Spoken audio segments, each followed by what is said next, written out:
Good morning, Chicago Cubs fan, and happy All-Star Week from us here at Cubs Daily. My name is Steven Ryan. We're going to talk about the Cubs winning the last two games against the Yankees to close out that series and get away with the dub. We'll talk about some All-Star festivities.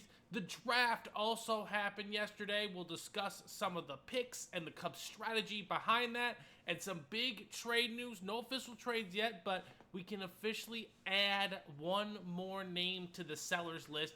That list is going to ramp up here very, very soon. But before we get into all that, a big shout out to every single one of you who hop into the channel. You like the videos, you subscribed. If you're new, make sure you hit that subscribe button. We're on the road to 1K.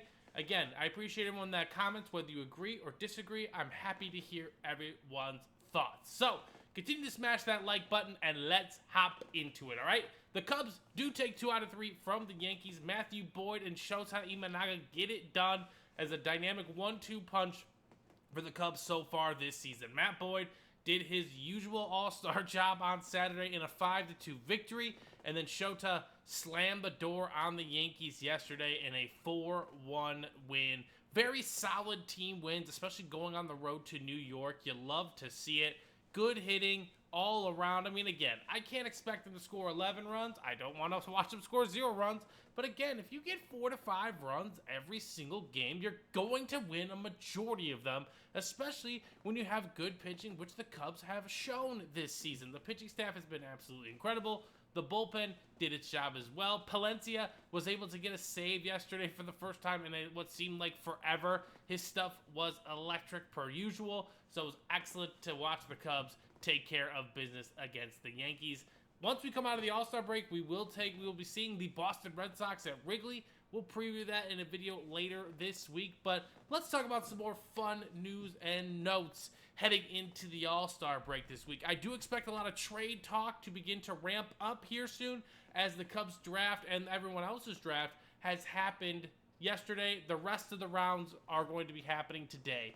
So I know at least rounds 4 through 20 and maybe even beyond happen on Tuesday. So either way, let's go over some of the Cubs draft picks, okay? The Cubs had the 17th overall pick in this year's draft, and we went with a young gentleman by the name of Ethan Conrad. He is a left-handed hitter out of Wake Forest. He is an outfielder. Now, if you look at Ethan's grades and all that, he kind of grades out average, okay? Now, for those of you that are new to MLB scouting, I'm not necessarily going to sit here and say that I'm a quote-unquote expert, but I did study up on it a little bit. They grade players on their scouting reports based out of 80, okay? They kind of were like, you know, they rank you out of 80. And let's take a look at where Ethan is. Ethan ranks in the 80. His power's a 50. His hit tool's a 55. His running ability's 55. His arm's a 50. And his field's a 50. So he's slightly above average at all levels of the game, which, you know, the Cubs, what you do in a draft strategy, in my opinion, is, you know, you take a guy that you like, you think is a good fit for the organization, and you see where, you know, some hit tools can be developed, right? He's 6'3", 220, only 21 years old. Again, a left-handed bat. Those don't grow on trees, ladies and gentlemen. So I think the Cubs, you know, they like his style, they like his potential, and they feel like they can develop some of those tools. Now, what the Cubs did in this specific situation is they underslotted him, I believe. So I'm not 100% sure on this. You guys can fact check me. Please let me know in the comments if I'm getting this right or not. Ethan was kind of ranked towards the back of the first round, right? His projection was the 28th pick. So MLB assigns him a value, okay? The MLB assigns every player a value, essentially. They kind of get grouped into clumps, and he's more towards the back end. So since the Cubs drafted him way higher than he anticipated, they don't have to pay him, you know, as much as that pick would get necessarily.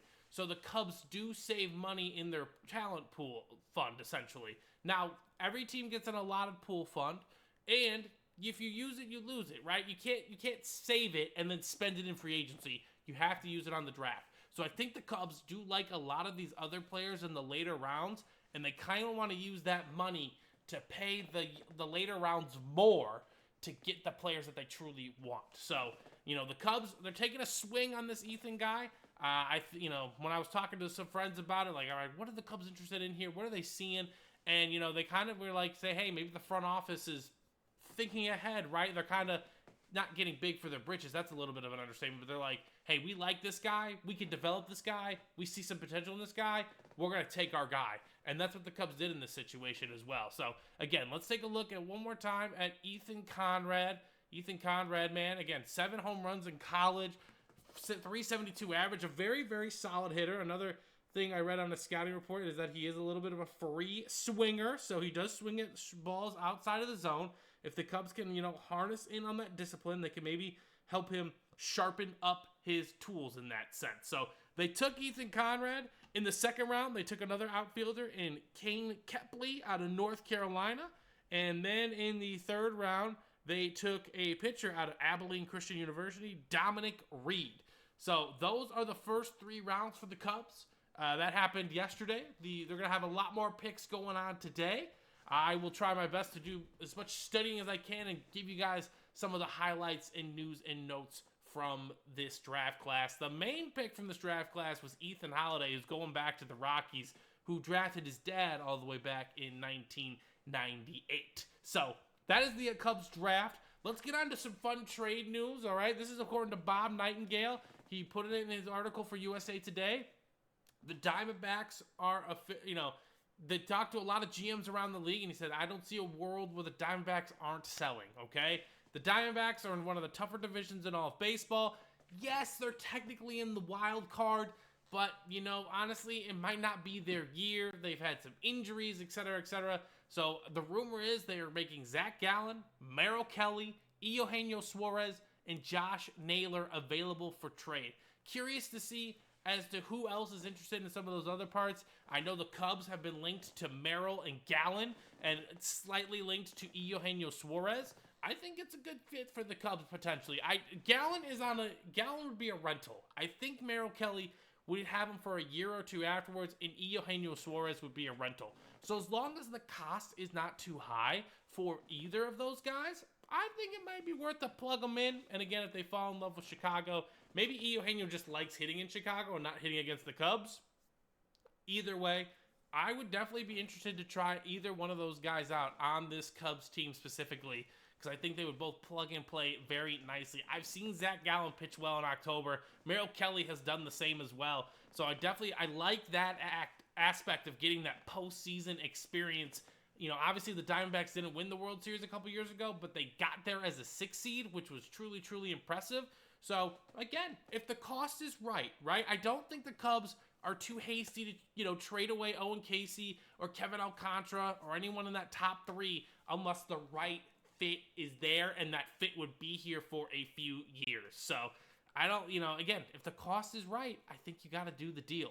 No doubt about it. So, according to Mr. Nightingale, the Diamondbacks are selling. That was one of the hot teams that the Cubs are rumored to be around in. Let's see if those trade talks escalate and we can get a deal done here in the next few weeks or so. So, it is the All-Star game officially tomorrow. We're going to have the Home Run Derby tonight.